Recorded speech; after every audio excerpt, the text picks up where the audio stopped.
بسم اللہ الرحمن الرحیم۔ السلام علیکم۔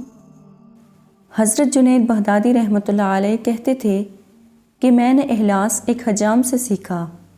ایک میرے استاد نے کہا کہ تمہارے بال بہت بڑھ گئے ہیں، اب کٹوا کے آنا۔ پیسے کوئی تھے نہیں پاس میں۔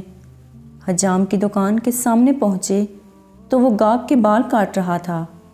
انہوں نے عرض کی، مزید ویڈیو سٹارٹ کرنے سے پہلے آپ سے گزارش ہے کہ ہمارے یوٹیوب چینل کو لازمی سبسکرائب کریں۔ چاچا، اللہ کے نام پہ بال کاٹ دو گے؟ یہ سنتے ہی حجام نے گاہک کو سائڈ پر کیا اور کہنے لگا، پیسوں کے لیے تو روز کاٹتا ہوں، اللہ کے لیے آج کوئی آیا ہے؟ اب ان کا سر چوم کے کرسی پہ بٹھایا، روتے جاتے اور بال کاٹتے جاتے۔ حضرت جنید بغدادی رحمۃ اللہ علیہ نے سوچا کہ جب میرے پاس پیسے ہوئے تو ان کو ضرور کچھ دوں گا۔ عرصہ گزر گیا، یہ بڑے صوفی بزرگ بن گئے۔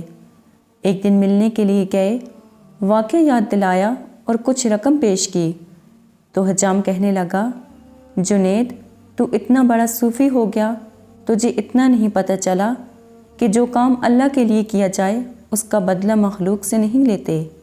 جزاک اللہ۔